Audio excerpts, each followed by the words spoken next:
ಕರ್ನಾಟಕದಲ್ಲಿ ಕೋರಿಕೆ ಈಡೇರಿಸುವ ದೇವಸ್ಥಾನ ಹೊಂದಿದೆ. ಮಣ್ಣಿನ ಗೊಂಬೆಗಳನ್ನೇ ಇಲ್ಲಿ ಹರಕೆಯಾಗಿ ನೀಡುತ್ತಾರೆ. ಹೌದು, ನಮ್ಮ ಕರ್ನಾಟಕದಲ್ಲಿ ಪ್ರಸಿದ್ಧ ಮಣ್ಣಿನ ಹರಕೆ ಕ್ಷೇತ್ರವಿದೆ.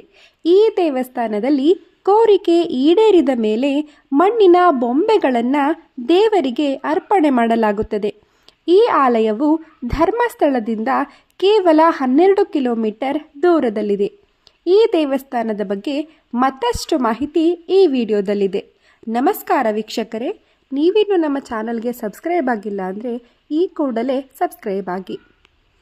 ಮಕರ ಸಂಕ್ರಾಂತಿ ಹಬ್ಬವು ಸೂರ್ಯ ದೇವನಿಗೆ ಪ್ರಿಯವಾದ ದಿನವಾಗಿದೆ. ಈ ದಿನದಂದು ಎಳ್ಳು ಬೆಲ್ಲ ಹಂಚಿ ಸಂಭ್ರಮಿಸಲಾಗುತ್ತದೆ. ವಿಶೇಷವಾಗಿ ಸೂರ್ಯನ ಆಲಯಗಳಲ್ಲಿ ಅನೇಕ ಪೂಜೆಗಳನ್ನು ಮಾಡಲಾಗುತ್ತದೆ. ಈ ಸಂದರ್ಭದಲ್ಲಿ ಜನರು ಅವರ ಆಶೀರ್ವಾದವನ್ನು ಪಡೆಯಲು ಬಯಸುತ್ತಾರೆ.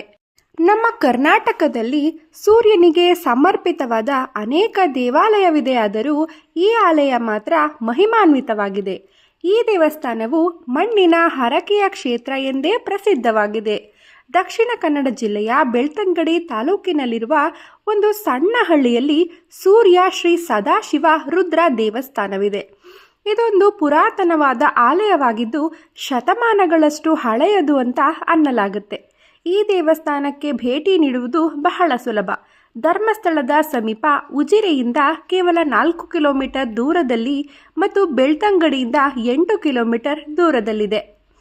ಈ ಸೂರ್ಯನ ದೇವಸ್ಥಾನದ ವಿಶೇಷತೆ ಏನೆಂದರೆ, ಭಕ್ತರು ತಮ್ಮ ಆಸೆಗಳನ್ನು ಪೂರೈಸಿಕೊಳ್ಳಲು ಹಾಗೂ ಕಷ್ಟ ನಿವಾರಣೆಗಾಗಿ ಇಲ್ಲಿ ಸಂಕಲ್ಪ ಮಾಡಿಕೊಳ್ಳುತ್ತಾರೆ.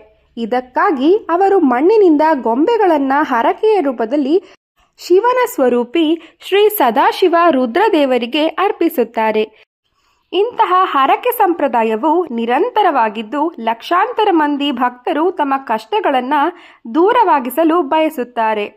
ಕಾರು, ಬಸ್ಸು, ವಿಮಾನ, ದೋಣಿ, ಹೆಲಿಕಾಪ್ಟರ್, ಕಟ್ಟಡ, ಕೈಕಾಲು, ಹೃದಯ, ಕಿಡ್ನಿ, ಕಂಪ್ಯೂಟರ್, ಮೇಜು, ಕುರ್ಚಿ, ದನ, ಕರು, ನಾಯಿ, ಕೋಳಿ ಇತ್ಯಾದಿ ನೂರಾರು ತರಹದ ಮಣ್ಣಿನ ಹರಕೆಗಳನ್ನು ದೇವರಿಗೆ ಅರ್ಪಿಸಿರುವುದನ್ನು ಕಾಣಬಹುದು. ಈ ಮಣ್ಣಿನ ಗೊಂಬೆಗಳಿಗೆ ಅರ್ಚಕರು ಪೂಜೆಯನ್ನು ಸಲ್ಲಿಸುತ್ತಾರೆ. ಈ ಆಕೃತಿಗಳಲ್ಲಿ ಯಾವುದೇ ಬಿರುಕುಗಳು ಇರಬಾರದು. ಒಂದು ವೇಳೆ ಬಿರುಕು ಮೂಡಿದರೆ ಇಷ್ಟಾರ್ಥಗಳು ಈಡೇರುವುದಿಲ್ಲ ಅಂತ ಹೇಳಲಾಗುತ್ತೆ. ಈ ಕಾರಣದಿಂದಲೇ ಭಕ್ತರು ವಿಶೇಷವಾಗಿ ಕುಂಬಾರರಿಂದ ಹರಕೆ ಗೊಂಬೆಗಳನ್ನು ತಯಾರಿಸಿ ತರುತ್ತಾರೆ ಅಥವಾ ಕ್ಷೇತ್ರದಲ್ಲೇ ನಿಮಗೆ ಸಾಕಷ್ಟು ಮಣ್ಣಿನ ಹರಕೆಯ ಗೊಂಬೆಗಳು ಸಿಗುತ್ತವೆ. ಇದೊಂದು ಸೂರ್ಯನಿಗೆ ಸಮರ್ಪಿತವಾದ ದೇವಸ್ಥಾನವಾಗಿದ್ದು ಸುಂದರವಾದ ದಂತಕಥೆಯೊಂದಿಗೆ ಸಂಬಂಧವನ್ನು ಹೊಂದಿದೆ. ಅದೇನೆಂದರೆ, ಒಂದು ಮಹಿಳೆ ತನ್ನ ಮಗ ಸುರೇನ ಜೊತೆಗೆ ಈ ಪ್ರದೇಶದಲ್ಲಿ ಸೊಪ್ಪು ತರಲೆಂದು ಭೇಟಿ ನೀಡಿದ್ದಳಂತೆ.